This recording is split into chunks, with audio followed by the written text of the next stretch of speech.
Hello everyone, Artemu the Violet Wizard here, and today we are continuing The Legend of Zelda, Ocarina of Time.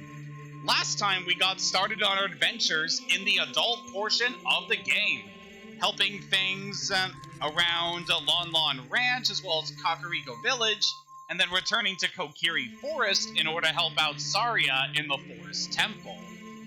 So we've been making some very good progress so far in our adventure. So the session is going to be a little interesting because this is technically my second time going through this portion of the game, but we ran into a few troubles from the attempted session I did last time, and basically going to have to redo everything we did previously. It's okay though, this shouldn't be too bad.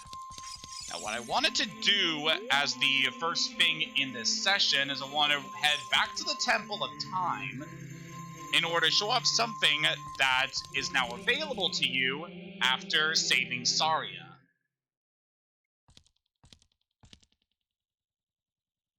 You destroyed the wicked creatures that haunted the temple and awakened the sage.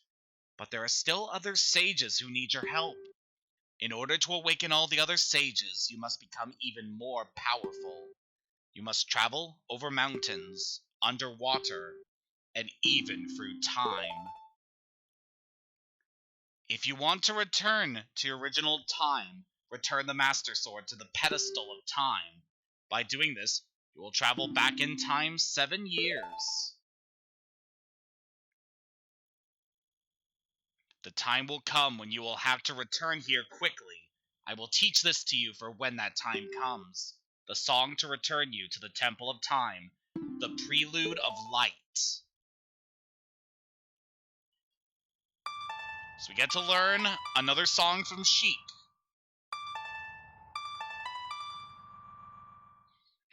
I have a lot of opinions regarding the songs you learn in the adult portion of the game, but I'm going to say that for a little bit later.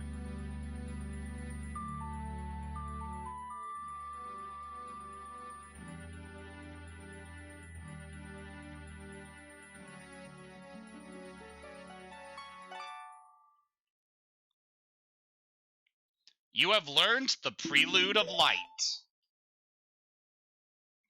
As long as you hold the Ocarina of Time and the Master Sword, you hold time itself in your hands. Hayden, we shall meet again.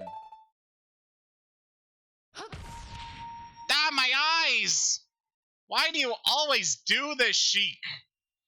But yeah, as they were alluding to, if we return to the Temple of Time, we can put the Master Sword back in the pedestal, allowing us to do the time warp again. And we can return to the child portion of the game. So it's very nice that they allow you to return to your childhood in case there are things you missed here that you want to do. For the time being, I mainly just wanted to show off that you're able to return back to the child time. We are able to do some things as a child now that we have obtained certain items in the future, but I'm going to say that for a little bit later. So we're going to be returning back to the adult portion of the game.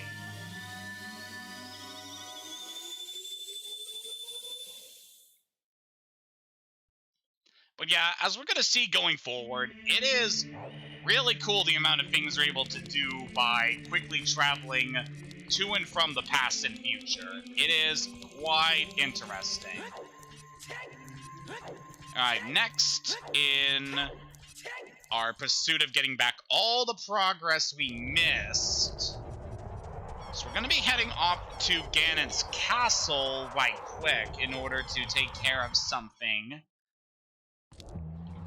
And then we got some other stuff to do around the market in just a little bit. So just bear with me. God, this ominous scenery is just so good. Just does a really good job of establishing Ganondorf's influence over the world. What we wanted to do, now that we have obtained the hook shot, we're able to use it to get to this gold skulltula here. Simply kill you and retrieve your token. And that should be the last Skulltula we need from this portion of the map, at least in this era. We are going to be returning here at some point as a child to be able to handle some things, but it's not going to be for a little bit. Alright, now next what I wanted to do... excuse me there, sir. Or, I don't know, kind of hard to tell with Redeads. Next thing I wanted to do was to enter this door, which I pretty much passed over the first time we came to the adult portion of the game. But now I actually want to go in here to show off this friendly fellow here. Oh, you're quite an energetic young man. You're brave and handsome, too. Your name is Hayden, isn't it? Don't be surprised. I can read people's minds. If I looked as good as you, I could run a different kind of business. Really don't know what Hyrule stance on prostitution is, but you do you, man. My shop is the only ghost shop in Hyrule. Because of the great Ganondorf, it is a fine time for a business like this. Ooh, I can only hope the world gets even worse. The ghosts, called Poes, are spirits of concentrated hatred that appear in the fields and graveyard. They hate the world. Young man, if you catch a Poe, I will pay a lot of money for it.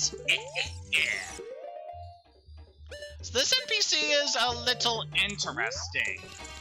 You can bring him the souls of the captured Poes that you're able to kill in both Hyrule Field and in the Kakariko Graveyard, and sell them for a few rupees if you like. However, that is not the main use for the Poe Collector, as I'm going to show off here in just a sec. We'll want to call Epona for this. Hey, Epona. How's it going, girl? And what we want to do now is just gallop around in a few locations around Hyrule Field in order to get this fellow to appear. This is what's known as a Big Poe. There are 10 of these located in set areas all throughout the Hyrule Field. And when you defeat one, we're able to store it in a bottle just like the other Poes that we have been able to defeat and catch. Now that we have you in hand, or more specifically in bottle, let us go return to the Poe Collector. Now, what I would recommend is wait until you do not have a full wallet in order to do this, so the opposite of what I'm doing. But for the time being, I just don't have a good opportunity to restock on supplies or whatnot, so I'm just gonna go ahead and do this. So once we're back to the Poe Collector, want to take out the bottle with the Big Poe and show it. Oh, you brought a Poe today! Very interesting. This is a Big Poe. I'll buy it for 50 rupees. On top of that, I'll put 100 points on your card. If you earn 1,000 points, you'll be a happy man. So you're able to get 50 rupees for each Big Poe you bring to the collector, which is certainly a lot of money, which is definitely some good incentive for catching these guys. However, there is another prize you're able to get if you bring him all 10 Big Poe souls. Now, for this playthrough, I'm not going to be going after all the Big Poes on screen, because it's a little tedious. But I will be going after all of the Big Poes in between sessions, and bringing them to the Poe Collector until we are able to collect our prize the next time we're in a stream session. So I feel like that would be a nice compromise. The reward you get from the Poe Collector isn't something I usually tend to grab. However, it is something that I'm going to be doing for this playthrough, as I'm going after pretty much every collectible you're able to get in this game.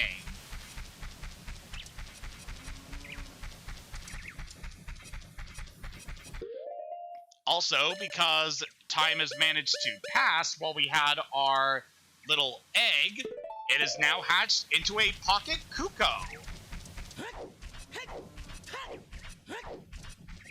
So why don't we go show off our little chicky friend to Anju and see how it is. It looks like this item doesn't work here. What are you talking about? Please make my Kuko happy, okay? Alright, so we're gonna want to make sure the Kuko is happy. And in order to do that, want to go into this house here. As you may recall, this is the house that Talon was staying in after he was evicted from Lon Lon Ranch by Ingo. Wake up, old man! What tarnation? Can a person get a little shut-eye around here?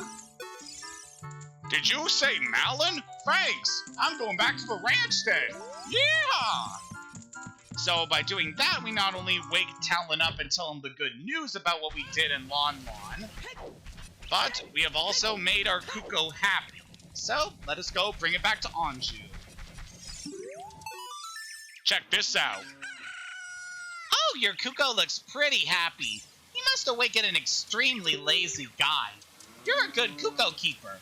I'll give you a rare, valuable Kuko if you're interested. Its name is Kojiro, and it used to be my brother's Kuko. Its blue body is quite charming. It's so cute. Since my brother is gone, it's strange, but Kojiro has stopped crowing. Do you want to keep Kojiro? Yes, we shall. You returned the pocket Kuko and got Kojiro in return. Unlike other Kukos, Kojiro rarely crows. So believe it or not, this is going to be part of a very interesting side quest that we're going to be showing off a little bit later. But for the time being, let us head back into the Skulltula house, as by this point in the game, we have over 50 spiders collected. Already halfway done. The curse has been broken! Thank you! Here's a reward for you!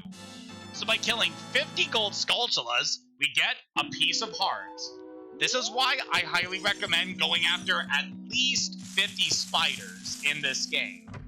So, in my normal playthroughs, once I hit 50 spiders, this is typically the point where I stop collecting gold Skulltulas.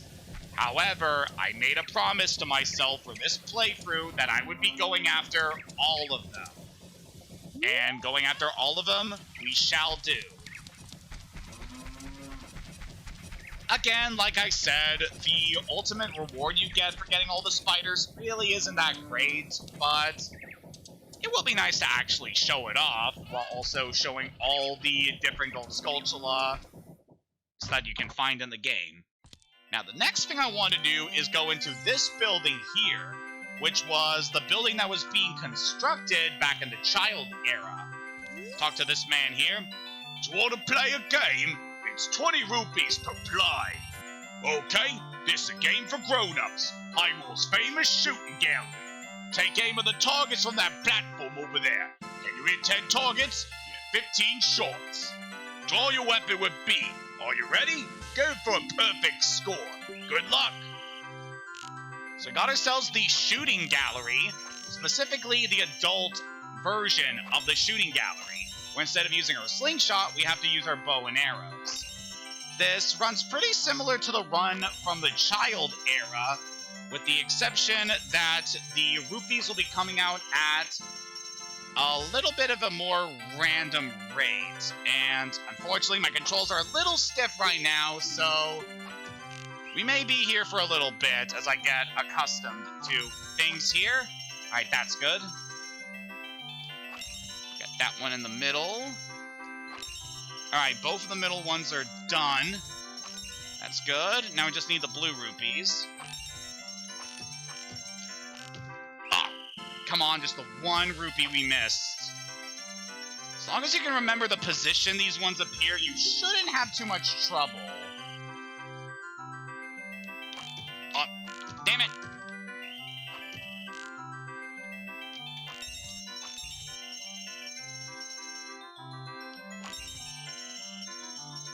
Ah, the This one's just always been stressful for me, especially because my controls really aren't the best here.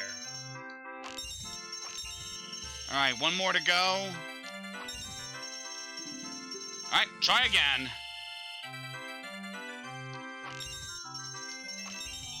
Okay, this is good.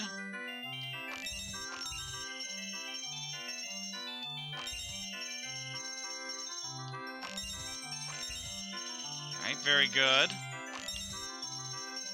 Blue one coming up. And then we just got one more. Wonderful! Bravo! Perfect! Here's a fantastic present! And by doing all that, we get the big quiver. Now you can carry more arrows. 40 in total. Definitely a very good upgrade. We're going to be using arrows a lot throughout our adventure. So that's definitely an upgrade I recommend picking up. Now that we handled that, I believe it's time we move on to our main objective. First, I want to check in on an old friend since we helped her out of the forest temple. So just play Saria's song here. You want to talk to Saria, right? Yep. Hayden, this is Saria. Can you hear me? Hayden, at first I didn't want to become the sage of the forest, but I'm glad now. Because I'm helping you to save Hyrule, Hayden. Yes, I am. That's very sweet.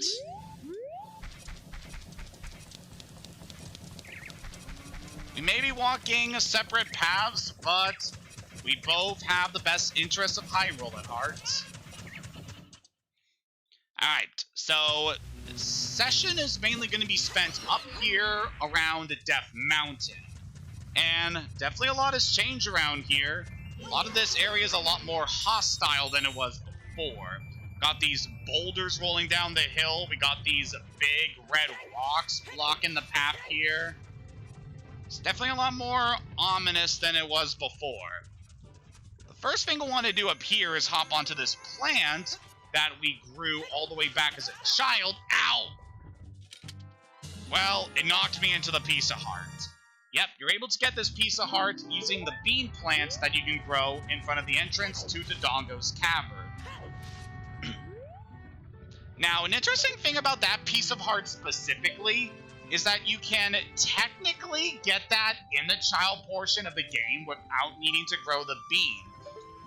In order to do that, you have to do a backflip from the ledge up there in order to get up to where the piece of heart is. It's kind of simple to do, honestly, which is why I could recommend doing that instead of the bean process, but I want to show the legit way in order to get that. Alright, so before we get started on our main objective, I actually wanted to head back into Dodongo's cavern.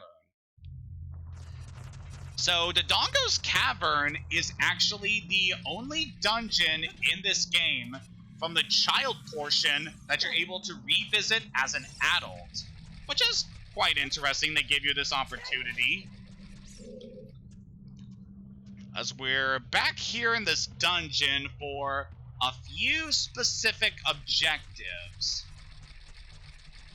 First thing I want to do is go over this way. So we're in this tunnel with the baby Dodongos. Take these guys out, move out of the way.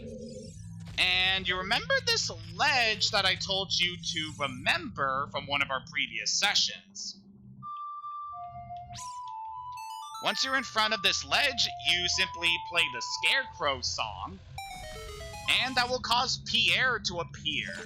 And then we can use him to get up onto this ledge, allowing us to reach a gold Skulltula. Very good. Alright, now that that's taken care of, we are gonna want to take a little bit of a weird path to our next objective. Just want to get up onto this pillar, the one that, because of the switch we activated in our first visit to this dungeon, allows us to rise up to the second floor. And now when we're up here, we'll want to backtrack quite a ways through some areas we could previously visit before. in order to get to our next objective. Link, could you actually stand up, please? Alright, this portion of this area is a little weird, but at the same time not too bad. Let's hop across the bridge here. Totally ignore those fire keys. At least we don't have to worry about them burning a shield while we're in here. Speaking of fire keys, let's take these suckers down. Because whenever I leave these guys alive, they always seem to mess with me. I don't know what it is about the keys, but they tend to be the enemies that always get a cheap shot on me out of anything else in this game. Step on this switch to open the door. And we shall proceed onward. Come on. Alright, now we're back in this room. Now you may remember this as the room with the big staircase that we had to bomb in order to be able to reach the upper levels. However, we wanted to get in here from this end so that we can climb up the stairs from that end and then get to this gold Skulltula to claim its token. And with that, we've now collected every last gold Skulltula inside Dodongo's cavern. There is no more reason for us to be in here.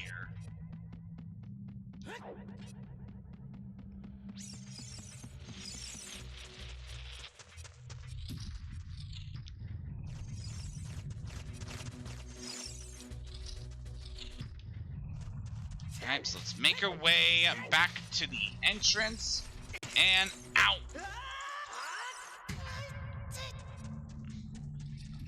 Alright, we did take a little bit of a cheap shot from those keys after all, but whatever. We can restore hearts out here anyway.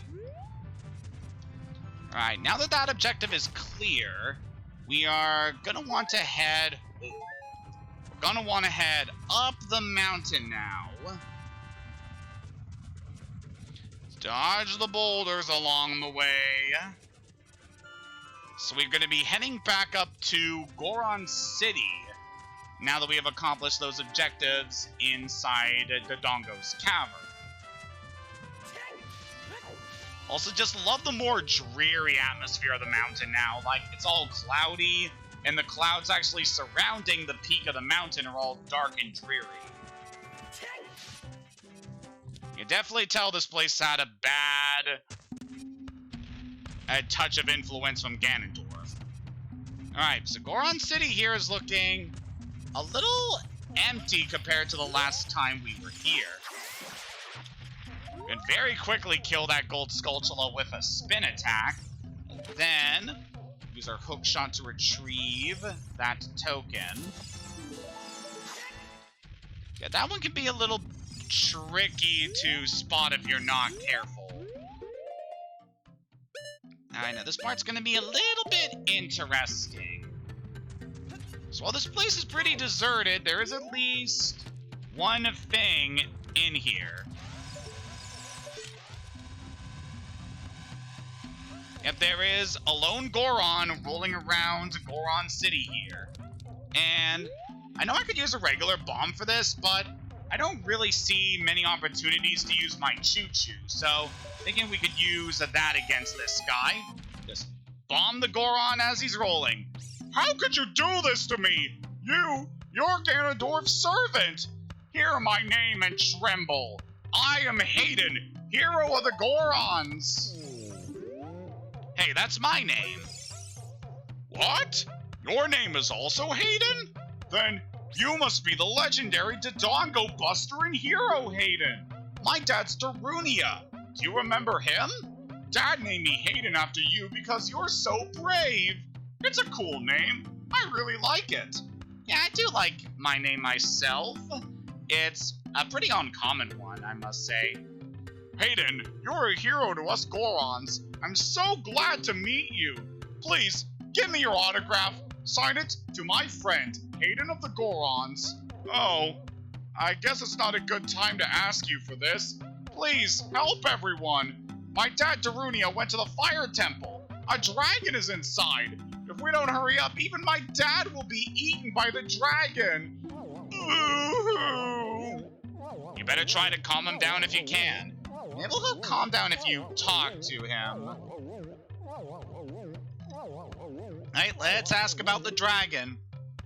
A long time ago, there was an evil dragon named Volvagia living in this mountain. That dragon was very scary. He ate Gorons. Using a huge hammer, the hero of the Gorons, boom, destroyed it just like that.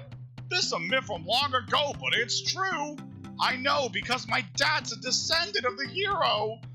Boo-hoo. Alright, so let's ask you about the Gorons. Everybody was taken to the fire temple. While my dad was out, Ganondorf's followers came and took them all away. All of them will be eaten by Volvagia. Dad said that Ganondorf revived Volvagia. As a warning to those who might oppose him, Ganondorf's going to feed them all to Volvagia. Dad went to the fire temple all by himself to try to save everyone. Please help, Hayden. I'll give you this heat-resistant tunic. And with that, we're able to obtain the Goron tunic. This heat-resistant tunic is adult size, so it won't fit a kid. Going to a hot place? No worry. No worry at all.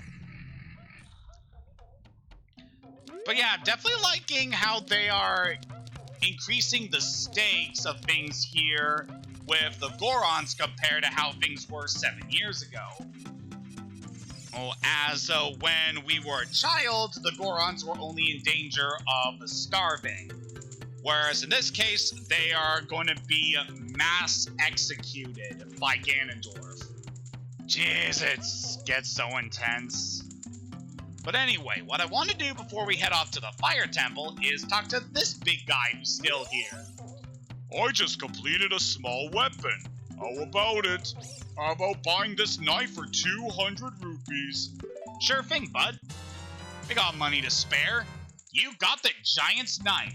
Hold it with both hands and use B to attack. It's so long you can't use it with a shield. So this is a new sword that we're able to wield only as an adult. So with the giant's knife, it is a two-handed sword. So we are incapable of using our shield while we have it equipped. So it's pretty much a double-edged sword. Mostly for offense, very little defense when you're using it. But it's still a pretty effective weapon, so we're going to hold on to it as we go forward. Let us head back into Darunia's chamber. And then we'll want to pull this statue in order to open up the path forward. It's so hot in here, we can't stay here for long. There's another way to get into Death Mountain Crater. And as you can no doubt tell here, things are a little bit more interesting in this lower section of the crater. Now, before we can go forward, I do want to make note of the tunic that we had just gotten. So the Goron tunic is a new tunic we were able to wear that, I didn't want to do that. It's a new tunic that completely changes the color of our outfit. However, the tunic also has elemental properties compared to our Kokiri tunic. So the Goron tunic will give us heat resistance. We can now stay in very hot areas like Death Mountain Crater without having to worry about being taken out by the heat, which is definitely very nice. So now, want to hook shot over to this bridge and press onward. Oh, it's you again. It is something that grows over time, a true friendship, a feeling in the heart that becomes even stronger over time.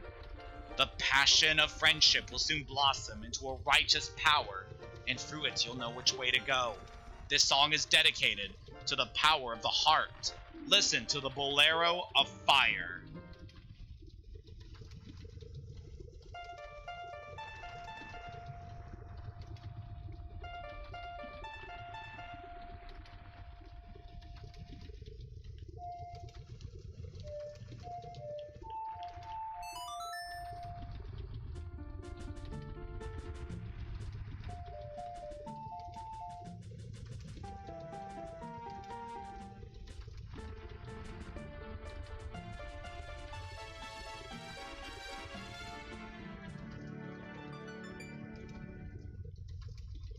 You have learned the Bolero of Fire. Definitely one of my favorite songs from this game. I just love the way it feels. Hayden, I'll see you again. Ah! Who put this fire here?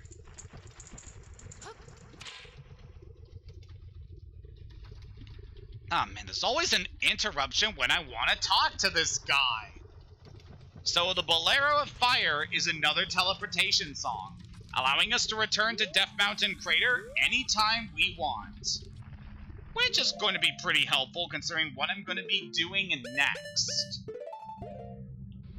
So I'm going to be heading to the Temple of Time because I actually do want to return to the Child Era for a thing that we are now able to do here in Death Mountain.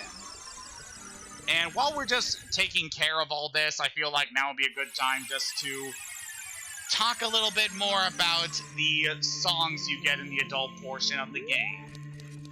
I am very conflicted on this, because it is cool to have songs dedicated to, like, each region of the game, but they're pretty much only used as a means of teleportation and getting to these certain areas, which can be a little tricky just trying to remember the proper song in order to take you to the proper location. And alongside that, I don't know, it's just kind of awkward because the songs you get in the child portion of the game have a multitude of uses. Zelda's Lullaby is good for activating certain mechanisms and getting into certain places. Epona's song calls you your horse anytime on the field. The Sun Song changes the time of day. The songs have really good uses, but the ones in the adult portion are only used in order to travel to set locations. I will say I do like that a future game in the series handles teleportation a lot better by actually enabling you to only use one song to be able to transport yourself to all teleportation points.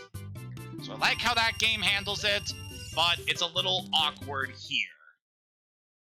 Alright, I quickly wanted to grab a bug before we accomplish our next objective. So next, we're gonna play Bolero of Fire to return to Death Mountain Crater.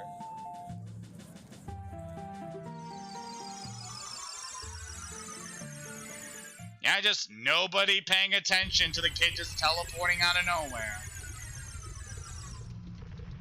It's only got a limited amount of time to stay here, but there's only like one main objective I want to do. And that involves planting some bugs here in order to draw you-know-what out of the hole. Go in, boys.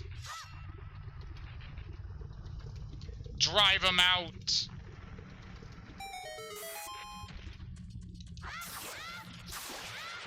Alright, that takes care of another gold Skulltula here. And then we want to plant a magic bean here. You probably guessed what that's for. And that is pretty much the last of the child portion things I wanted to do here in Death Mountain. So, let us return to the Temple of Time so that we can fully do what we need to do here as an adult.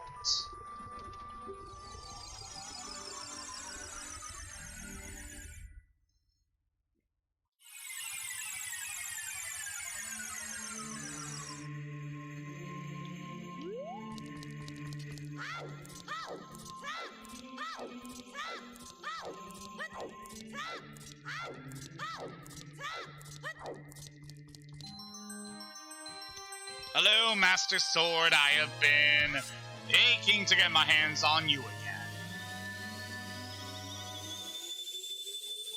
To the future!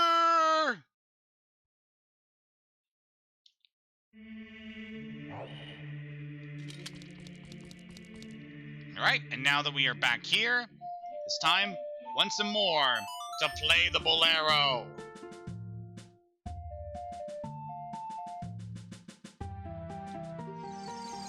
You know what? I ain't even mad. This is a good song.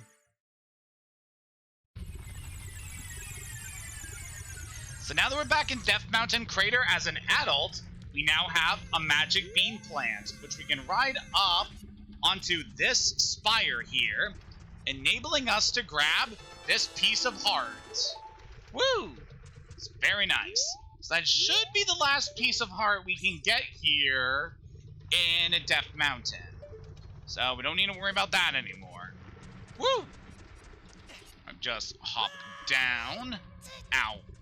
And it's time to head into the main event of this stream. So I'm hoping things are going to go well here, considering things were before. We could take the ladder, but I prefer the fall! Oof. There we go. Welcome to the Fire Temple. Just give me a second here.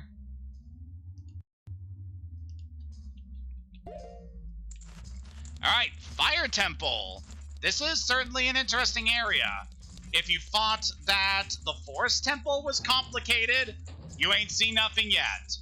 First, we want to show off this door here, which has a cell with a Goron in it. Please, don't eat me! If you eat something like me, you'll get a stomachache. You'll be sorry. But more importantly, there's a chest in there. I want it. Sadly, there's nothing we can do about that for the time being.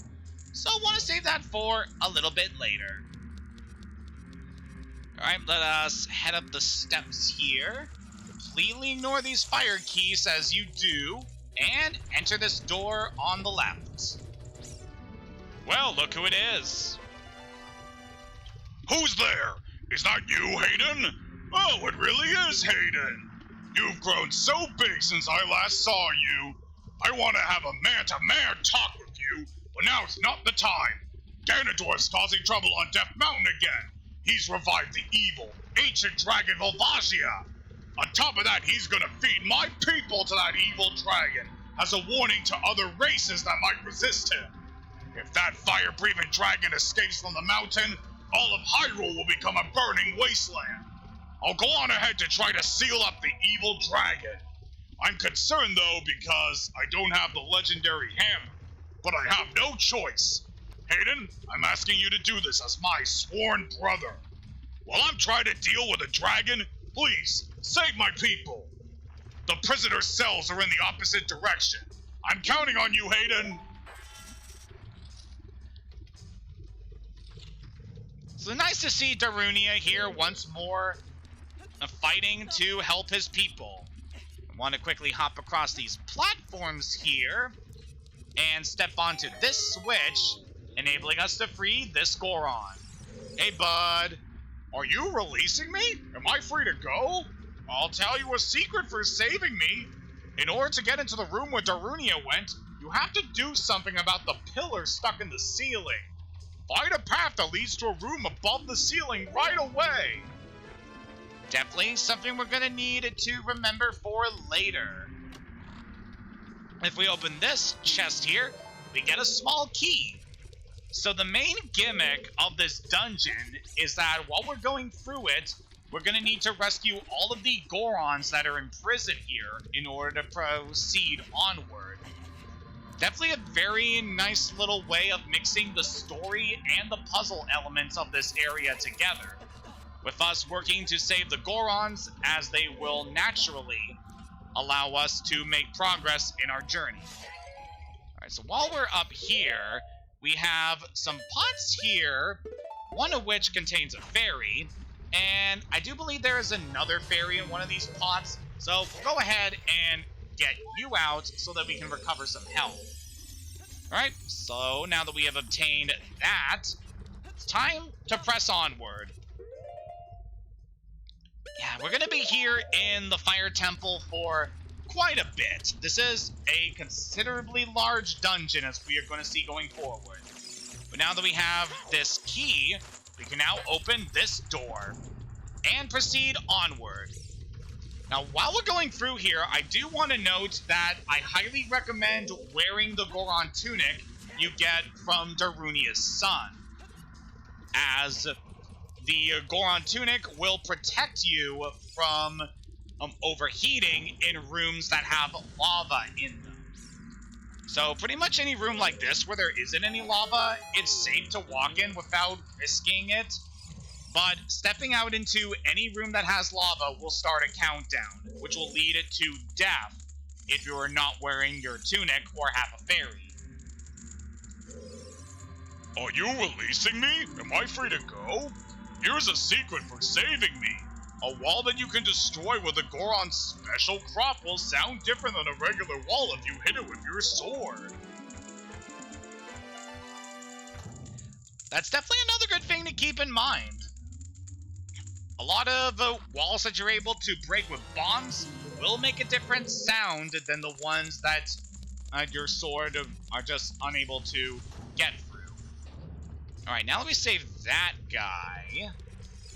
If we look up here above this door, we can see there's another time block here. So, let's go ahead and play the Song of Time.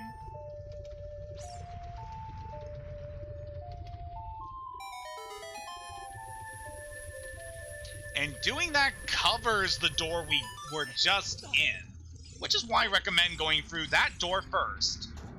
And then we proceed into this room.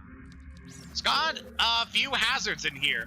Namely, these spinning tiles, which will erupt out of the floor. You can simply block them with your shield, so they really aren't too much trouble to deal with. So now we dealt with these guys, we got ourselves a new enemy here. This is a big one.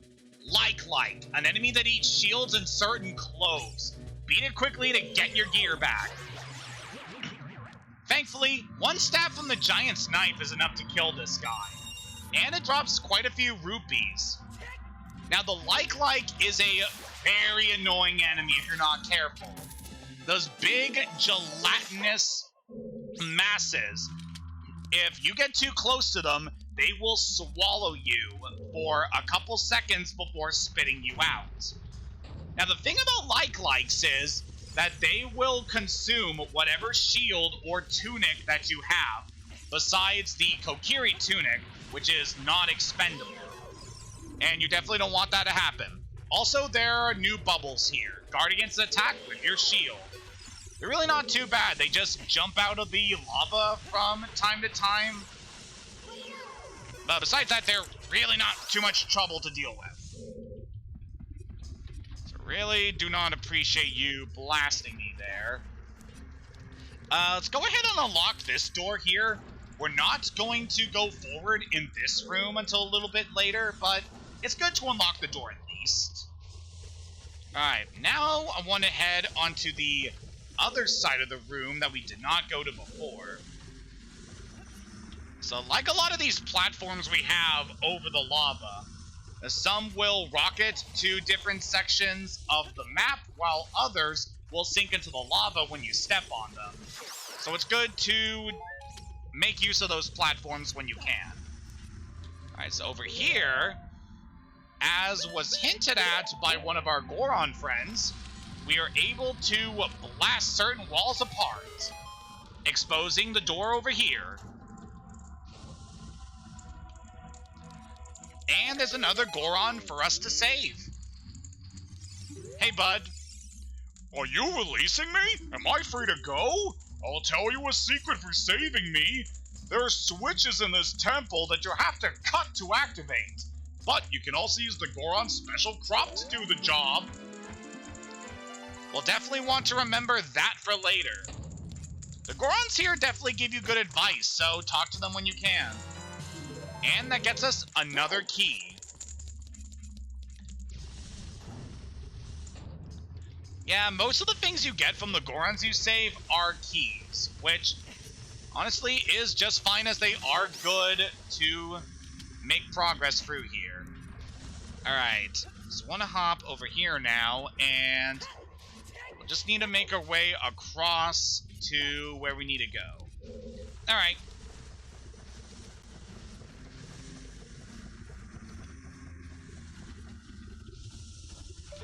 Alright, I'm curious if this is going to...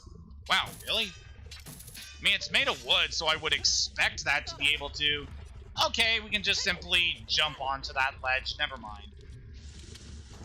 Alright, so now into this room. I remember this room being quite tricky in Master Quest, for a reason I'm not going to mention until later. But want to climb up this fence here. Let's take out these keys that are lying in wait, so that they don't trouble us. And then want to jump down to this block. Then we're going to push it into the middle of the room. Come on, just a little more. And once you're down, simply want to jump onto the block.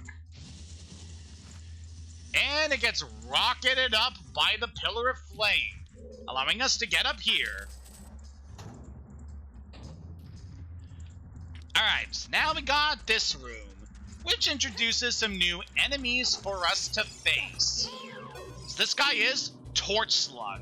When the fire on its back is extinguished, it'll run away. Destroy it before it relights. I'm honestly not going to attack these guys right now because they're really not much trouble.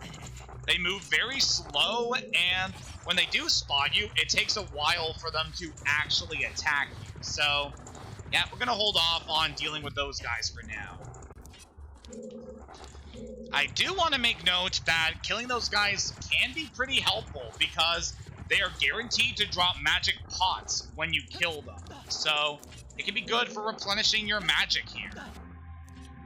Alright, so now I want to climb up this fence and get over to this ledge. And if we can see over here, there is a little crystal switch that we were told about from a Goron. So plant the bomb there, then jump up here quickly. Activate the switch with a bomb in order to put out the flames. And then we'll want to quickly climb up here.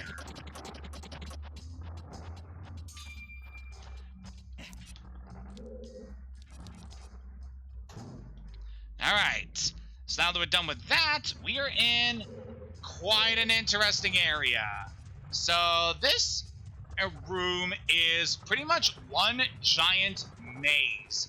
There's a lot of different objectives we're able to do over here, so make sure you check every last crevice here. Hey, bud. Are you releasing me? Am I free to go? I'll tell you a secret for saving me. In this temple, there are doors that fall down when you try to open them. When one of these doors starts to fall, move. If you use a sample of the Goron special crop, you can break it. Definitely some good advice there.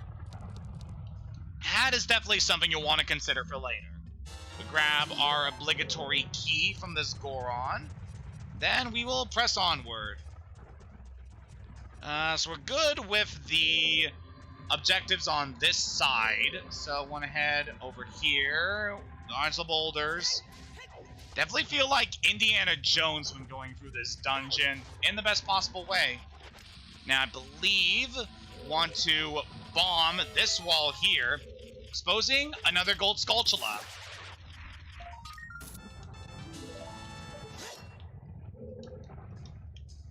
Alright. So next, want to head over here in order to get into this room. And over in here, we get another Goron to save. Hey, bud. Are you releasing me? Am I free to go? Let me tell you a secret as a reward for releasing me. When you're on fire, you can put it out by swinging your sword or by rolling forward. Did you know that? Yes, I did know that, but still, very good advice. Getting hit by certain fire hazards or fire enemies will cause you to ignite and will deal residual damage over time. So, remember to roll around or swing your sword in order to put out the flames. Alright, so now that we have saved those Gorons here, we are pretty much good to proceed onward. Let's get to this door over here. And over in this room, we can see that there's a switch we can shoot with our bow, which will open that door. And if we carefully maneuver over here, we can get in here, allowing us to reach this chest.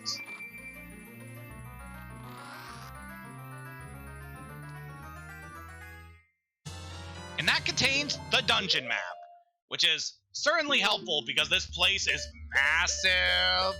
Just a lot of different rooms we have to go through and a lot of objectives to complete here. So that map is definitely going to be useful going forward. Now, on the subject of the map here, something I really like about the adult portion of the game is that you're pretty much able to do most of the objectives in the game in whatever order you want. So we had that puzzle there where we had to shoot the switch in order to be able to access the map. The map is not required to complete this dungeon. So if you wanted to, you could completely skip out on going to the forest temple and do the fire temple instead. The only thing you need in order to proceed onward in this dungeon is the hook shot. Once you get that, you can just come here whenever you want. However, I am proceeding for the game in the intended order, so that is why I'm going through my objectives in this way. Also, just completely glancing over the fact that there is a wall of fire that chases you in this room. So simply get out of the way of it, and you should be fine. Alright, now that we are up here, this is pretty much where we left things off in the last attempt of this dungeon I did. And there's a couple things I would do here. For the time being, I think we're just good to go forward. I've got a torch slug here to deal with. Simply attack this guy and, well, would you look at that? Our giant's knife broke. And if we try to attack enemies with a broken giant's knife, it doesn't do squat. Goron is a shoddy craftsman. So yeah, after a couple hits against enemies or whatever else you hit with it, the giant's knife will break. And once it's broken, you're not able to do anything with it anymore. You could go back to Goron in order to get it repaired, but it costs a lot of rupees to do that, so I don't recommend it. The only reason I bought the stinking giant's knife in the first place was because I wanted to show it off here. But yeah, this is a pretty poor weapon. I do not recommend picking it up. Right, switching back to the Master Sword so we can actually do damage to enemies. Hey, bud. Are you releasing me? Am I free to go? Here's a tip for rescuing me. Somewhere in this temple, you're sure to meet up with some creatures that dance as they attack. Arrows won't hurt them. Looks like you might need some of the Goron's special crop. That's all I have to tell you. Definitely some good advice for later. Alright, let us quickly grab this chest here. Getting us another small key. Alright, so let's head back up to where we first dropped down from here. Alright, now, very quickly, once we are back up here, the torch slug just had to be in this position, didn't it? Just take this sucker out. There we go. Alright, so, before we go any farther, just want to quickly do something right quick, just to make sure that we do not mess this up like last time. Because this really killed my momentum when this particular thing happened. So take this sucker down. And let's jump over to this switch here. Okay, good. Everything is just fine. Yeah, so really don't know what caused the emulator to crash in the previous session I attempted, but for some reason, stepping on that switch crashed the emulator. So I had to kill the entire stream because I couldn't make any more progress forward. But seems like everything is good now. Let's hop on over to this guy we managed to rescue. Are you releasing me? Am I free to go? I'll tell you a secret for saving me. If you find a place that you can see on the map but can't reach, try playing your ocarina. So that's some interesting advice. Not something that's wholly useful if you're trying to just get through this dungeon's main objectives, but it is going to be useful for us as we are going after every last thing we can collect in here. So what I want to do is hop back to the platform we were at when we first started this area. And just over here, we can see Navi hovering up to that platform. You probably guess what we need to do here. Let's one equipped our ocarina, and let's get over here for this. Navi, aren't you gonna shoot up? You know what, we're probably fine here. You probably guess we need to play the Scarecrow song in order to get Pierre to appear, allowing us to go up. Now, what I'm about to do is completely optional. You do not have to do this in order to finish this dungeon. However, if you want to fully complete it, then I recommend doing this.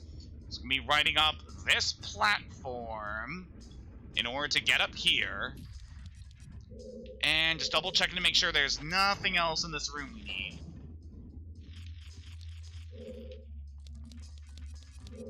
Alright, we can no doubt hear a certain someone in here.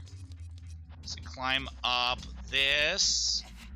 And wouldn't you know it, there was a gold skulltula hanging out on this fence. Who knew? And then we'll want to climb up this fence here. Just scooch on over here. Should be everything we need here. Good. And now we are over here. This area is going to be interesting. Whatever you do, do not fall down that pit, as that will send you back quite a ways through the dungeon. So kill that spider and collect that token. And before we go onward here, what I recommend doing is using Farore's Wind, just so that you have a quick teleport back to the start of this room. Farore's Wind is definitely very useful, and I get quite a bit of use from it with the various objectives I have to do in this game. Alright, so we got a bit of a timed puzzle here. So I want to step on this switch. Going to get over here and quickly hook shot to this pillar, and then want to quickly roll over here, get over to this chest, and open it. And inside is a huge rupee, giving us 200 rupees. Woo! So yeah, that is an optional little treasure you're able to get here, but still a pretty good one that I could recommend grabbing. Alright, now that's taken care of, we can head back. There is nothing more we can do in that room. Oh man, I am so thankful we had a good run of that room, because normally the time limit there can be pretty tricky. So the platform here isn't back, and it doesn't look like it's going to be rising up anytime soon. So let's hop down. Alright, come on. Need you to go down. Go down, please. Thank you.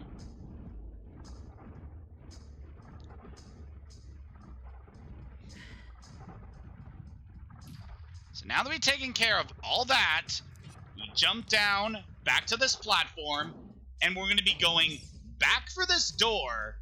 Want to make sure that you have 2 keys before you proceed onward.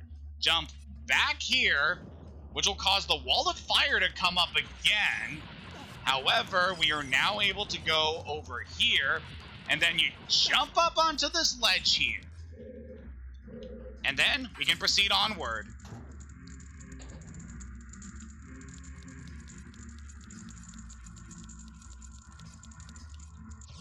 And through this corridor, we now end up here.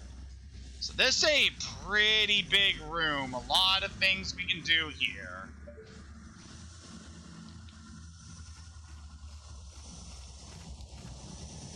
Oh, we got some fire keys here. Let's take that sucker down. If we go over here where Navi is standing, you can see down from here. Isn't that the room where we saw Darunia? Which also means that this is the pillar that we need to hit in order to complete our objective here. Nothing we can do about that for the time being. However, looking at our objectives here, what do we want to do? There's quite a bit here. So want to be careful when walking around these black pillars here, as walking around here will trigger these flaming walls to appear, which can be quite painful for you to get hit, obviously. But if you maneuver over to this room over here, we can open up this chest, which will give us the compass. Definitely useful, as there are quite a few treasures left for us to collect here. And it also tells some rooms back in the first level, which we're obviously going to need to go back to. So yep, I definitely appreciate that.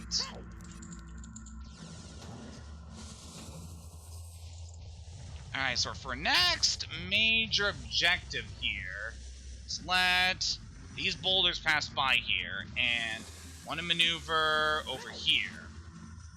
So for this room, what I recommend is taking the path to the south section of this room. Be very careful not to trigger those firewalls. Just a quick guide for this area. The firewalls are only a certain size. So if you look at the actual position of these pillars, you can get a good idea of which areas are safe and which ones aren't to walk towards. So over here, I believe, if you stand near these pillars here, they will shoot fire at you. So be careful of that. Want to get over here. I do think it would be nice if the Goron Tunic boosted your resistance to fire attacks, but that doesn't really seem to be the case. We can maneuver over to this door here, and that puts us in this room. It's got another trapped Goron in here, and doesn't seem to be much else we can do. So we'll forget you for the time being, and head over here.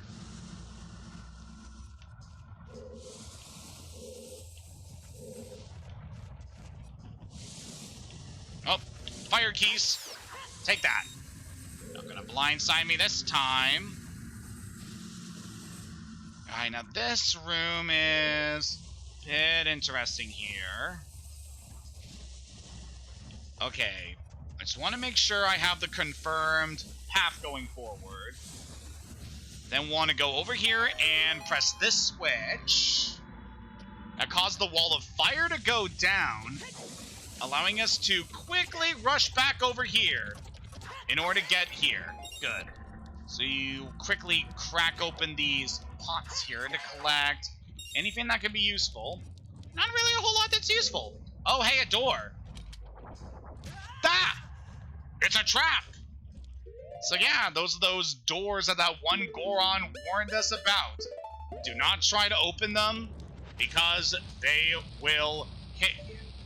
But if you use a bomb, you can simply blow the door away, allowing you to go forward. And we got ourselves a new enemy here.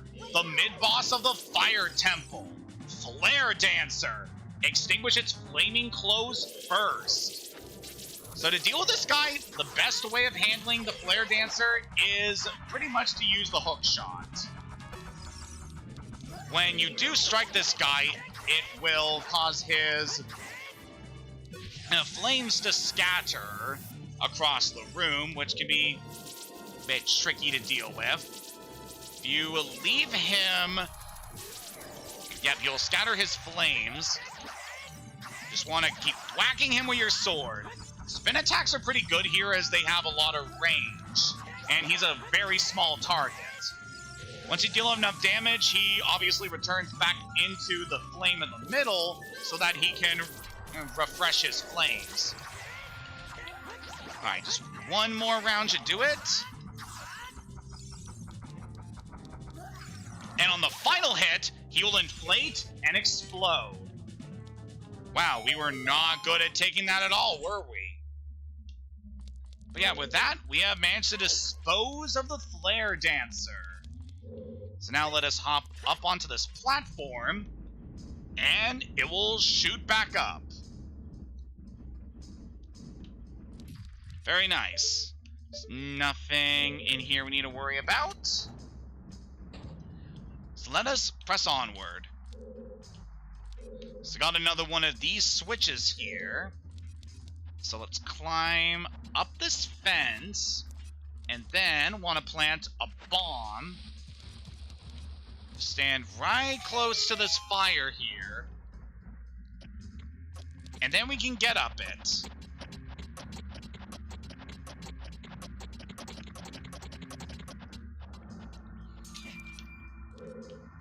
Alright, now we have this door.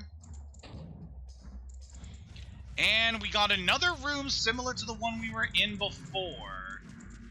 And oh boy. There's a certain puzzle here I'm not looking forward to. So I want to quickly set up for Roar's Wind here in order to dispel the warp point we had previously made. And then we're going to cast for Roar's Wind here, giving us a quick shortcut back here should we fall. Trust me, you do not want to have to trek all the way back through this dungeon.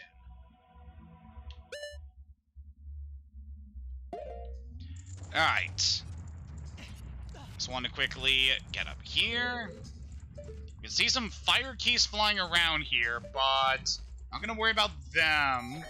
What I want to do is step onto this switch, which puts out the fire around that chest, and then we want to quickly maneuver around the edge of this ledge. Just get over here, and we managed to do that.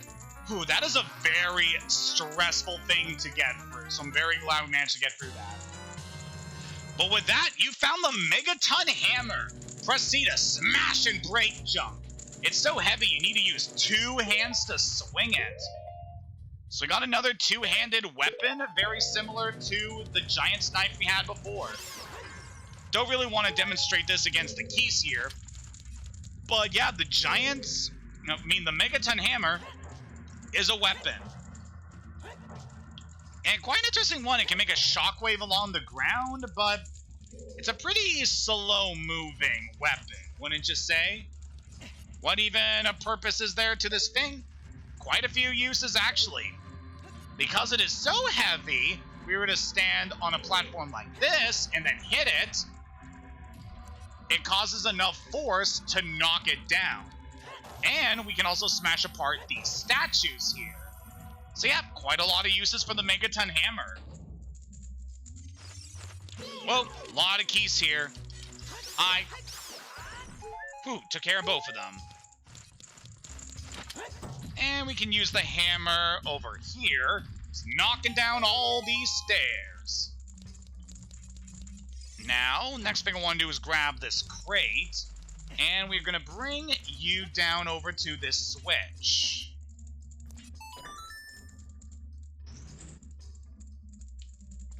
Alright, so way down the switch, and then we can go over here. So we got this big block here, which if we knock down, puts us back in this room, right in front of the pillar. We'll deal with you in a sec, but if we go over here, this switch looks rusted. So got a switch here that's so rusty that we can't even force it down with our own weight. However, if we use our hammer, that generates enough force to press the switch. Very good. And now that we're back in this room, let's hop. Okay, I really thought that was gonna work. We can see Navi over here.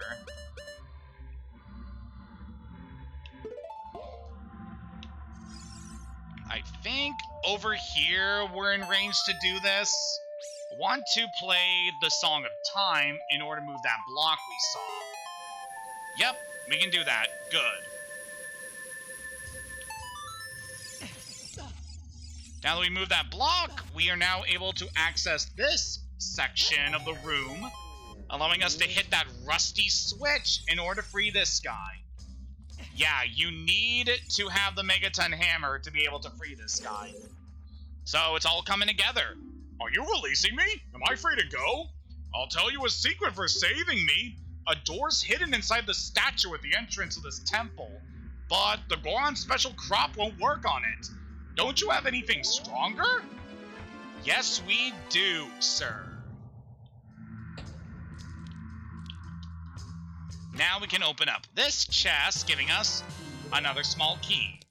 Alright, before we go any farther, I just want to check the map here, make sure we are all done on the higher levels. Yep, we've done everything we can do. Alright, so the next thing we want to do is head back out here. And it is finally time to go here onto this platform. Bring out the hammer and hit the pillar.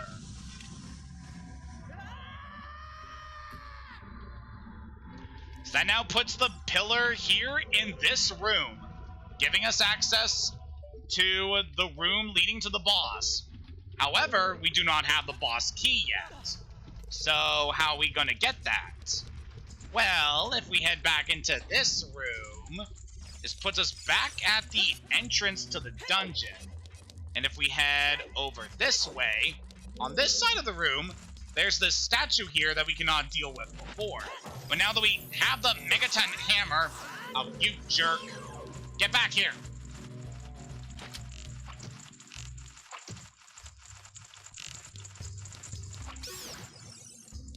I could not let him live. So we're able to smash this statue away, allowing us to enter this room. And then here we got some more keys and some more torch slugs. Ah, nice try, bud.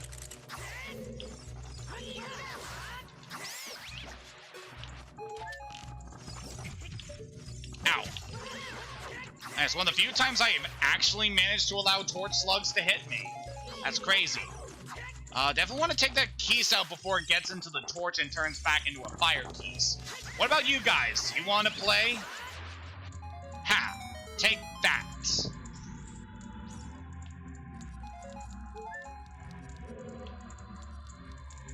Alright, so that will open up this door for us. If we head in here, we have another room with some spinning floor tiles and another one of these guys. Oh boy, the choo-choo is coming this way. I mean, like. Why'd I say choo-choo? Those are completely different slimy enemies. We get very close. Just want to be very careful when it does that sucking motion.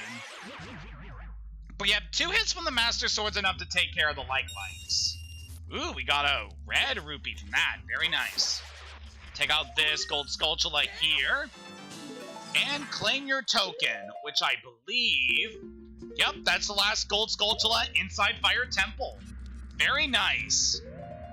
Man, we are already 60% done with this quest line. Ah, it's so good. They put so many spiders inside the temples, which is always good. Alright, so we got another Flare Dancer here. So this guy want to show off. Another way to deal with this guy is to use the bomb to put out the flames instead of grabbing it with the hook shot. It is a good way of dealing with this guy, but I tend to prefer using the hook shot over using the bombs, just because we only have a limited number of bombs, you know?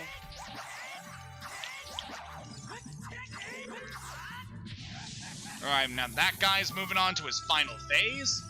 Also love the fact that the flare dancers change their color between their phases. How they start out red, then they turn blue, and then finally green. Let's take that guy out. That gets us another chest here. I'm pretty sure this one is only gonna have rupees inside it, but we can see. Actually, it had bombs. Okay, it's a good way to replenish our bomb supply. And by heading over here, we can finally get into this room that we saw much earlier on in the dungeon. Hit the switch with the Megaton Hammer, and we get to free this guy. Hey, bud. Are you releasing me? Am I free to go? Oh, I see. Big Brother Darunia asked you to rescue me. I owe you big time. Please help Big Brother. That's what I intend to do. So with that, we managed to save all of the Gorons that were imprisoned inside Fire Temple. But most importantly, we get the boss key. So now we can finally go face the boss. So yeah, as you can tell from just this entire session, Fire Temple is quite complicated, but definitely in a good way. So as we're heading back to the boss, there is one last Fire Temple-centric thing I wanted to discuss. And that is in regards to the music in the Fire Temple. So the Fire Temple was rather infamous when this game first released because of the music that accompanied it. The version of the game that I am playing is using the new version of the Fire Temple theme. But the original version of this theme caught some flack because the music used what sounded like Muslim chanting as part of its music, and it was regarded as potentially offensive for using such a thing. Like, apparently it was meant to be a religious chant, which, yeah, under those circumstances, I could definitely see why they changed that in order to make it more accommodating and just a way to apologize for misusing something that is considered sacred to a certain group of people. So, overall, I can see why they changed the music. I mean, the Fire Temple theme we currently have in the new release, it's a good theme. Definitely evocative of the atmosphere of this area. That's not to say that the original version of the song didn't also evoke a similar feeling. If anything, the chanting definitely made this place sound a lot more ominous in the original release, but that I pretty much just wanted to briefly mention that, as it is pretty important to the history of Ocarina of Time. But with that said, it's time to go forward. Make sure you have plenty of healing items, and let us enter. So, looks like Darunia isn't in here. I wonder what happened to him.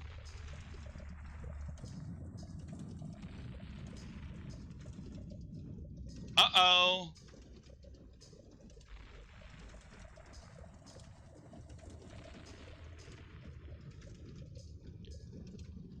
There's no turning back now.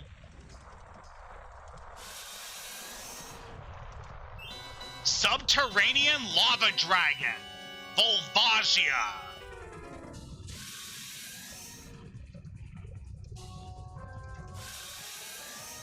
Man, I love the design of this boss so much.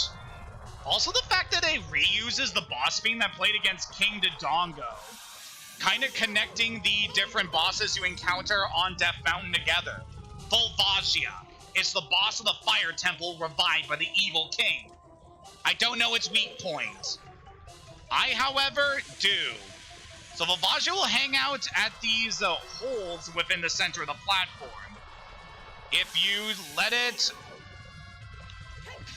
just let it attack, then it'll shoot fire at you.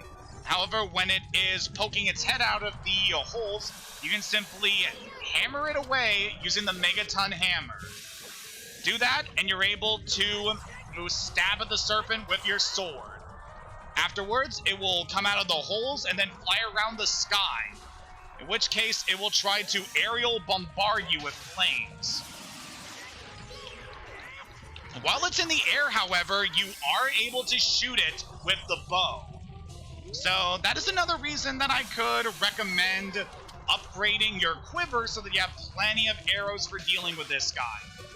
It's a little tricky to try to get a good shot on him, but it's not too bad, honestly. Once you deal enough damage to Volvagia, the ceiling will start to rain rocks. So definitely be careful as you're going through here.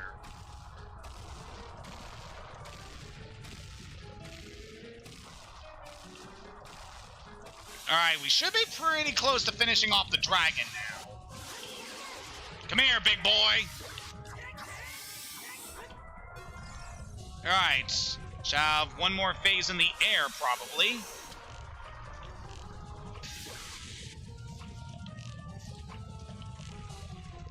Come here, big boy. Alright, it's going back in.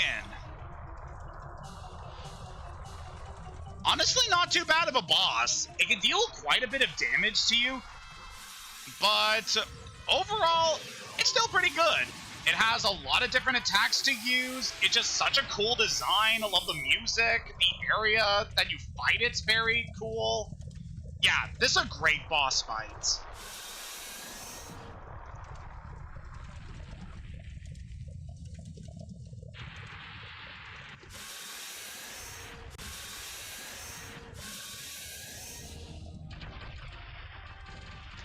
God, that effect is so cool, how you just see its skin melt away until only bone remains. God, this fight even ends on a very high note. And with that, we get our 14th heart from Volvagia's heart container. We're all done here. Honestly, a very solid run of Fire Temple.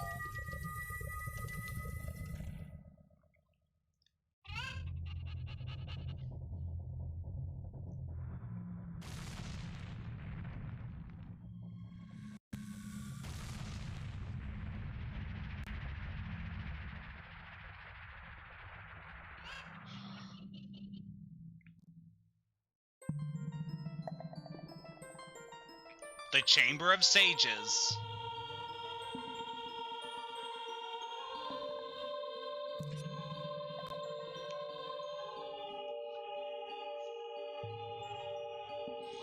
Thank you, brother! I really appreciate what you did. I thank you on behalf of the entire Goron race. You turned out to be a real man, just as I thought you would. By the way, I, the wild Darunia, turned out to be the great sage of fire. Isn't that funny, brother? Well, this must be what they call destiny. Nothing has made me happier than helping you seal the evil here. Hey, brother, take this. This is a medallion that contains the power of the fire spirits and my friendship.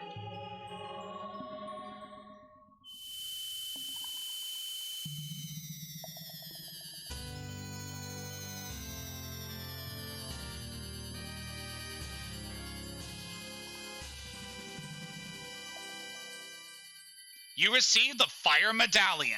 Darunia awakens as a sage and adds his power to yours. I really wish the medallions actually got to be useful to you. I mean, they just look like they would be a cool thing you get to use on the field as a weapon. Or you could equip them in order to use special powers based on the abilities of the sages you manage to help. Kind of like how they do the champion powers in Breath of the Wild. But no, they're just MacGuffins you collect for the sake of collecting.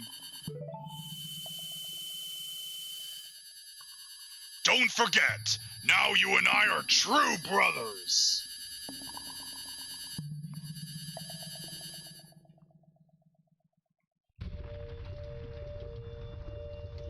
And with that, we have finished up the Fire Temple. as well as our story with Darunia. Definitely a nice way to end things off, managing to save the Gorons once more, and Darunia is once again proud to call us a brother. So now that we have the Megaton Hammer, we can use it to break those red rocks that we saw all throughout the land of Hyrule. And also gives opportunity to access these guys, which I don't believe they have anything useful to sell. Let me go. I'll sell you some bombs. I really don't care about that. What do you have, buddy? It's at least nice to check what these guys have to sell. Knock it off! Leave me alone! And I'll sell you arrows? I really don't care. What about you, Buster? I surrender! In return, I'll sell you Deku Nuts! Nope, I do not care. Yikes! I'm going home then! Alright, so that was a dud.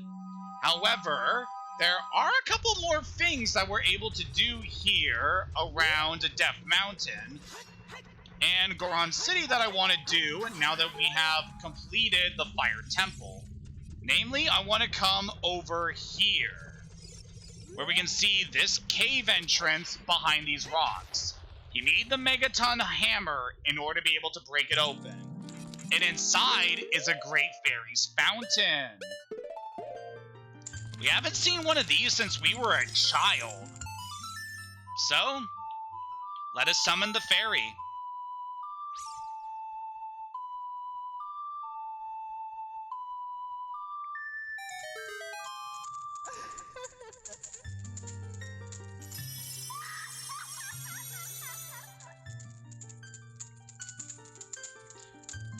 Hello, ma'am.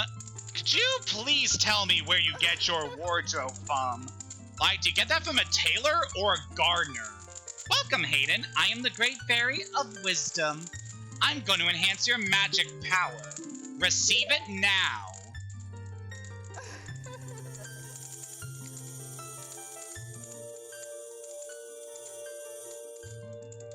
Yes, I can feel it. The magic is mine.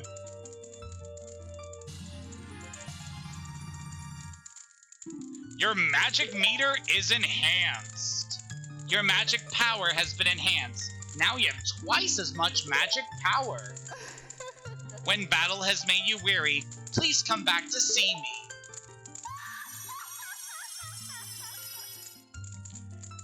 So as we can now see on our display, our magic meter is now twice as big.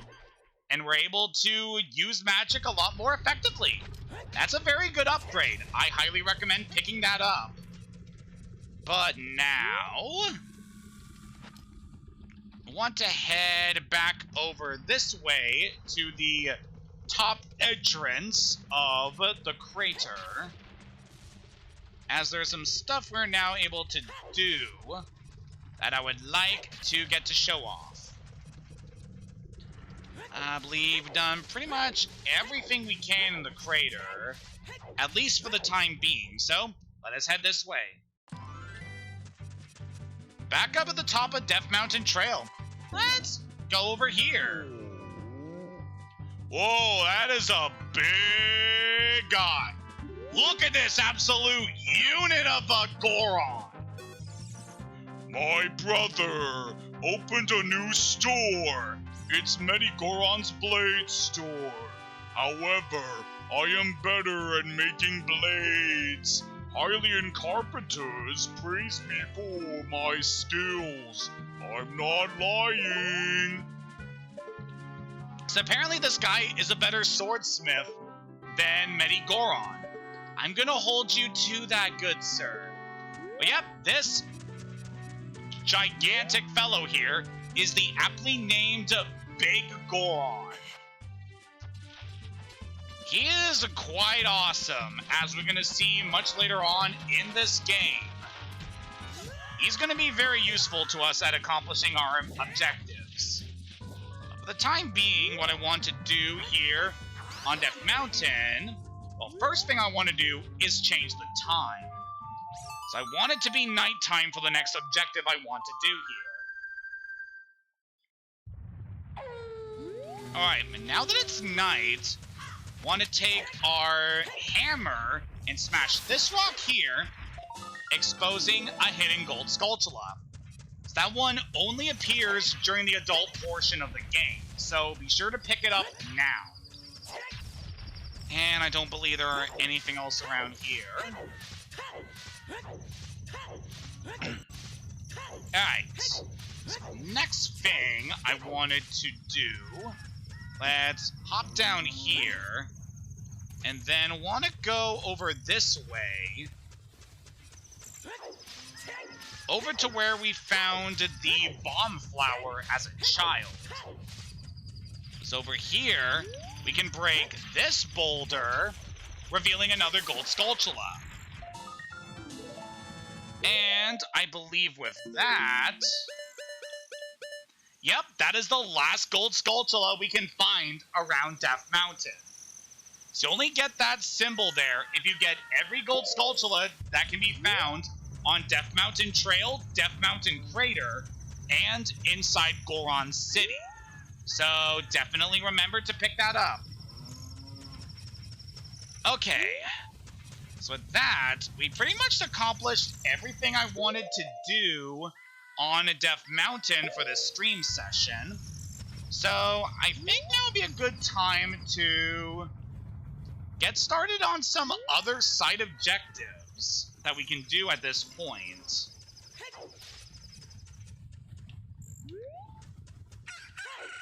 Alright, the first thing I want to do, I'm actually going to head back into Goron City in order to get started on the next thing, as this will be important for something later on. Oh, hey, bud. What do you have to say? Thank you, Hayden! So, yep, the Gorons are pretty happy that we managed to save their culture. It feels good to once more save this race from their troubles, especially because Ganondorf was such a butt to them in not only the child time, but also the adult time. Just feels nice to help these guys. They have been nothing but good to us throughout this adventure. So what I want to do is head back into the Lost Woods. Very quickly, if we go over here, we can find that Mido is still hanging out here, now that we have accomplished our mission at the Forest Temple. If we talk to him now... Oh, I see. Saria won't ever come back, but I made a promise to Saria. If Hayden came back, I would be sure to tell him that Saria has been waiting for him, because Saria really liked... Hey, you! If you see him somewhere, please let him know. And also, I'm sorry for being mean to him. Tell him that too. Let's get a little bit of character development from Mido. It's not much, but I appreciate it. Alright, so for our next main objective, I want to head over this way. So over by where we met the Skull Kid as a child, we can see that this man we saw from Kakariko Village 7 years ago is now hanging here. No response. He's sleeping.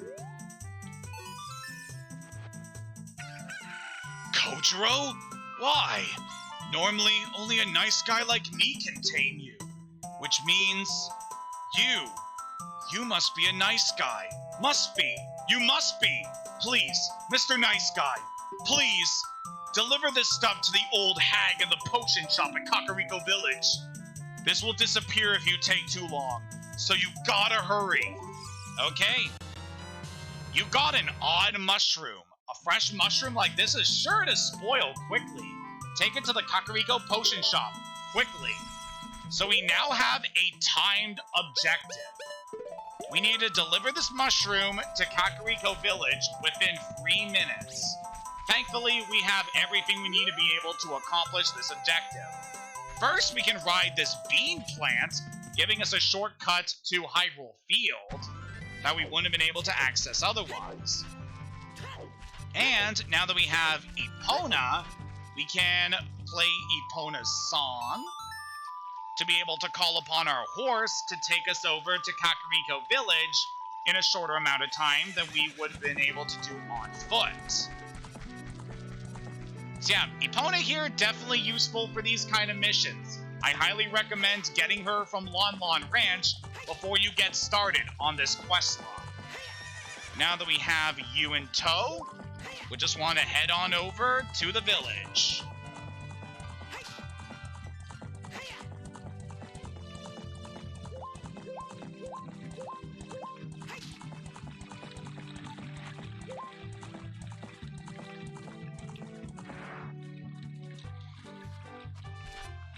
Alright, thank you, Epona.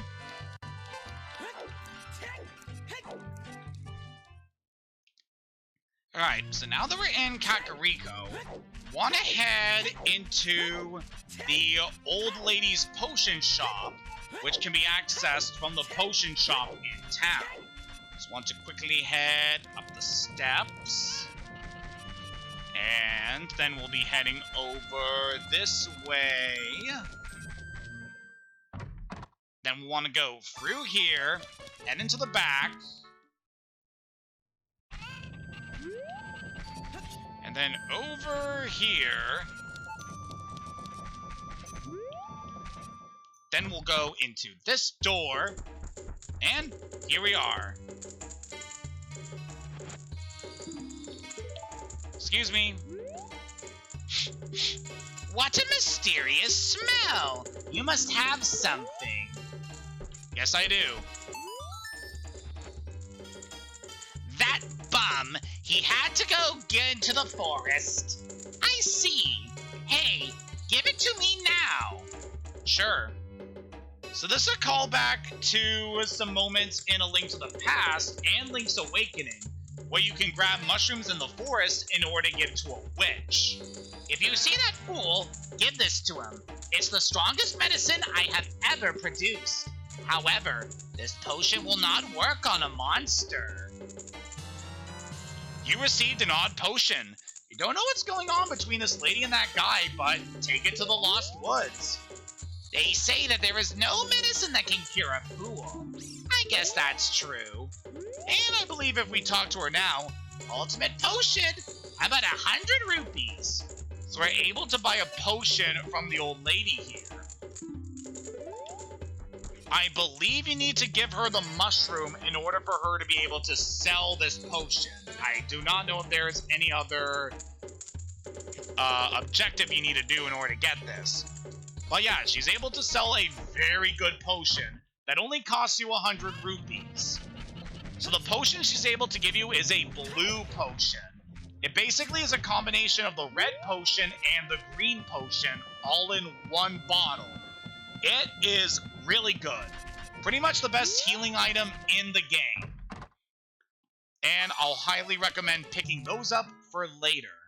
The only way you're able to get blue potions are by the shop in Kakariko Village. So definitely remember that. Also, you can only find blue potions in the adult time. So no other point in the game you're able to get them. Alright, so with all of that taken care of with the old lady, let's head back into the forest with our potion in order to bring it back to the guy who is under the tree. Come on, Epona, we got a delivery to make.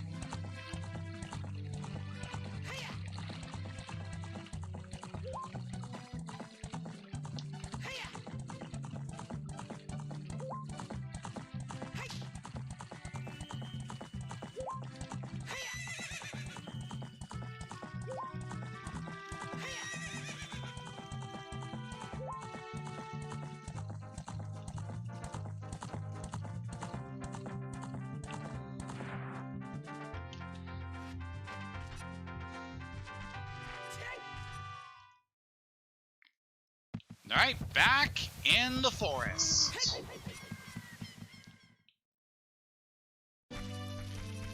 Don't mind me, guys. I'm just making a delivery. Also, don't ask why my clothes are red now. This isn't a betrayal of our culture. I simply needed this to get into a volcano.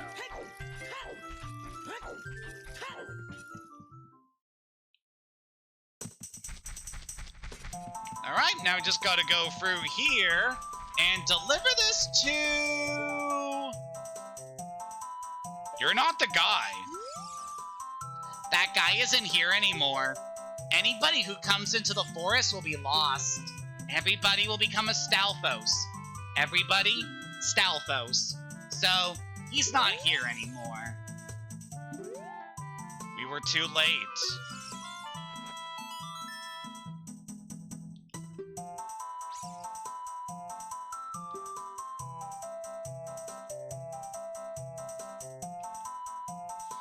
Only his saw is left. That medicine is made of forest mushrooms. Give it back. Sure thing. And with that, you return the odd potion and got the poacher's saw.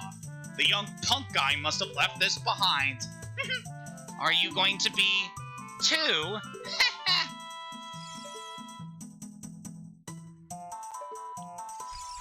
Fado, you are creeping me out right now, girl. Yeah, with that, last thing we can do as part of that quest. But we got the man's saw. And what are we able to do with a saw, you may ask? Why, with this amazing saw, we can use it to progress further on this quest line. Alright, Epona, let us ride.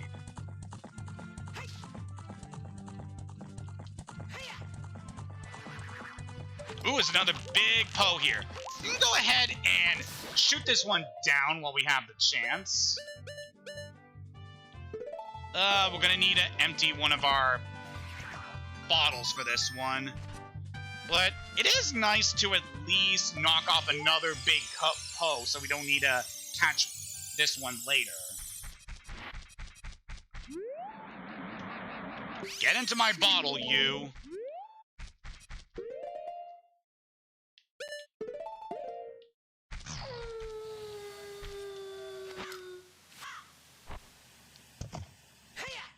Alright, still got plenty of time before we end this session, so... thinking what we will do is show off what we can do with this saw, which will also be helpful for getting a couple other things we're able to get at this point. So let's ride over this way, and we're going to be heading to...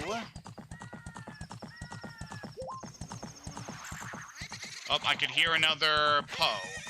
But yeah, our next objective here is going to be Gerudo Valley. We have not actually been over here in the adult time, and there's certainly been some interesting changes here since then. Just right across this wooden bridge here, we can see over here that the bridge that used to be here has now been broken. So we can no longer access the rest of Gerudo Valley. If we try to use our hook shot here, it's not long enough to be able to allow us to get across. However, we have a horse. Let's back up a bit. And let us ride! Woo! That felt good. Hey, mister, what's up? I am a master craftsman. Those Gerudo thieves, they broke the bridge. I want to fix it, but all my workers are gone. They said working as carpenters isn't cool, and they went to the Gerudo's fortress to become thieves. Hey, you! If you're going to the fortress, would you mind finding out what my workers are doing over there? We'll definitely consider that for later, sir, but could you tell me about this saw? Hey, that saw! It's mine! But I thought I left that saw with my old lady. Oh well. My Goron tool broke, so I was going to Goron City to get it repaired. Your coming here is great timing. Will you give me my saw? Sure thing, sir. Good kid. Thanks. I'm sorry I can't give you something as good in return, but take this anyway. And with that, you traded the poacher's saw for a broken Goron sword. Where have we seen that before? Visit Goron to get it repaired. Alright, so we now have 2 broken Goron swords. So what are we gonna do with this? Well, we know who's able to fix it, so we'll take care of that in just a bit. However, while we're over here in Gerudo Valley, I want to change the time to night, because you guessed it, there is something we can do here at night. So we head over here. Yes, right under this archway, there is another gold Skulltula for us to hunt.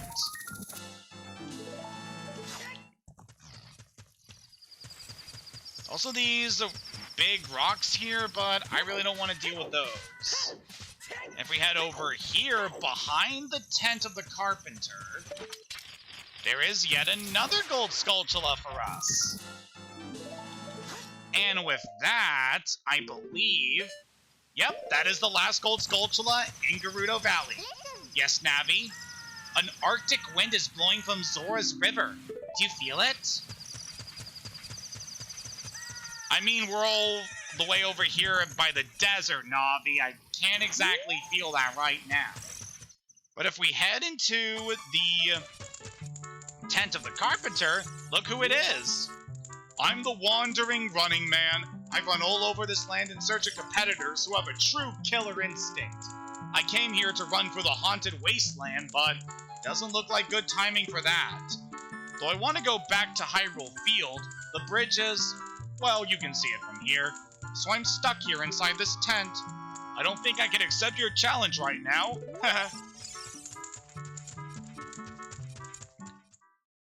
So apparently one will come back here later when the bridge is repaired and see what the running man can do about that. However, we now have the broken Goron sword, so it is time to return once more to Death Mountain.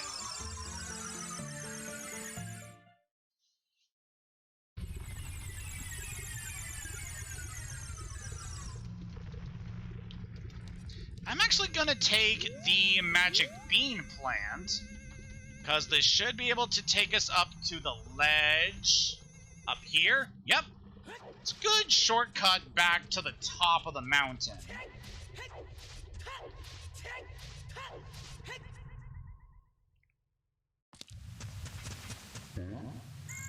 Hey, buddy.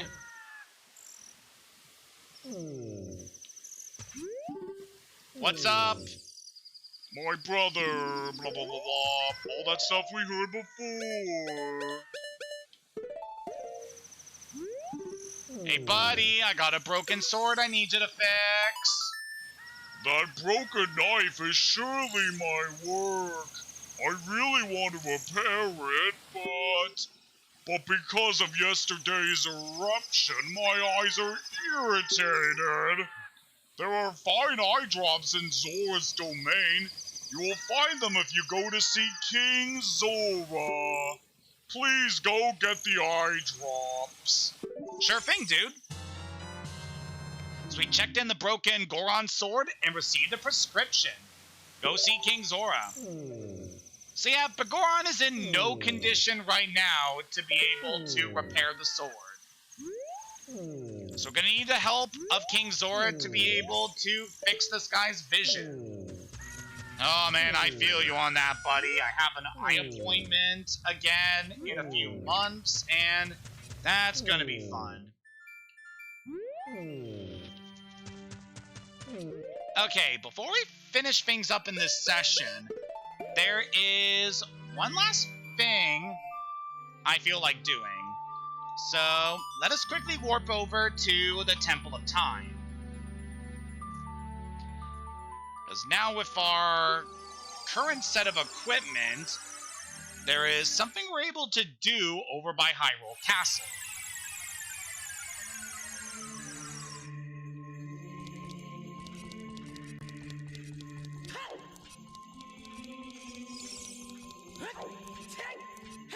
Alright, so once more we are going to be placing our sword into the pedestal.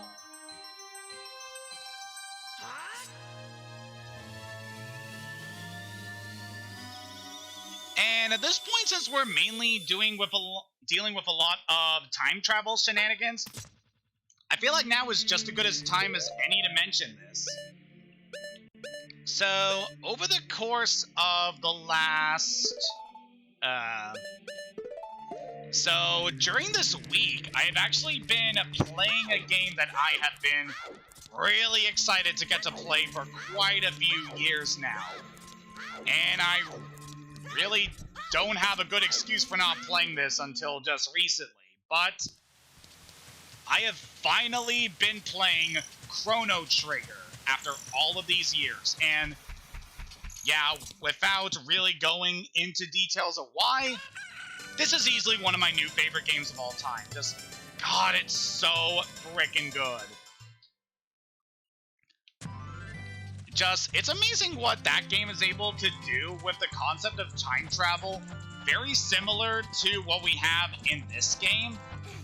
But also just being able to do all that in just such a cool and creative way.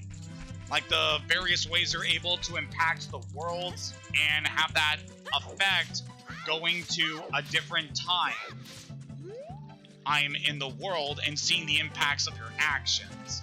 It's just so amazing. And just the combat system is very cool and interesting. The characters are very charming. Really, the only real complaint I have with the game is that it's really short, especially in usual JRPG standards. It's a very short game. But man, it is so much fun, and it's definitely a game I am planning to stream at some point in the future.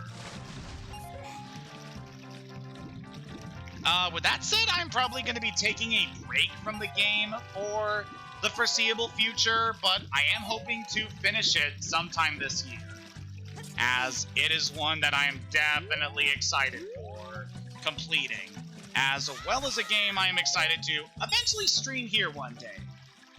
Okay, so the reason I came all the way out here to Hyrule Castle is I want to be just about by this tree here, and I want to play the Song of Storms,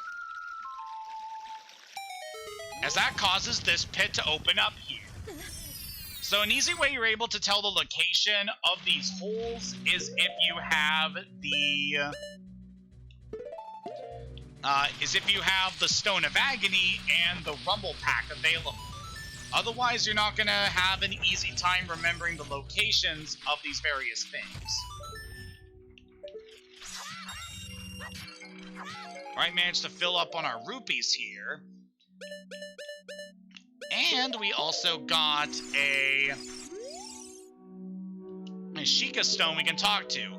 They say that you may find something new in dungeons that you have already finished. Yes, I am well aware of that. I cleared up the Dodongo's cavern.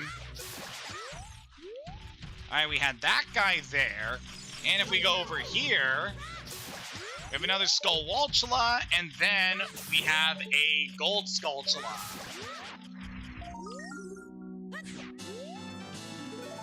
And by getting that one, I believe... Yep, that is every last Gold Skulltula that can be found around Hyrule Castle, as well as the town market, and Ganon's Castle.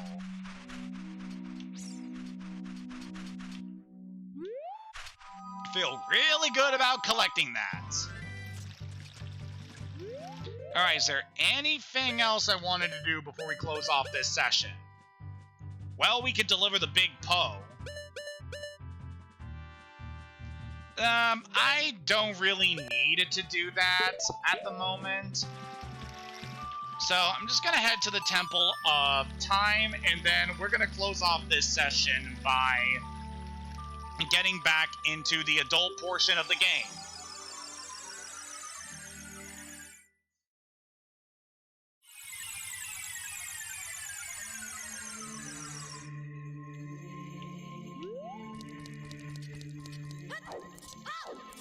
So yeah, this was a very fun session. Managed to make up for the blunder we had earlier this week, but it was well worth it. We managed to accomplish a lot of good stuff. Managing to get some very good upgrades, finishing up the Fire Temple, and we are well on our way to getting through the rest of this game. We really don't have too much longer to go through it. So with that said, thank you for joining me for this session. So in between streams, I'm going to be going through Hyrule Field and getting every last one of the big Poes, and then delivering them to the Poe Collector, so that for the next session, we'll be able to show off the reward we get by collecting all the big Poes. And then, next time in Ocarina of Time, we will be returning to Zora's Domain in order to see what we can do to help our fishy friends. Until next time, have a good day and take care.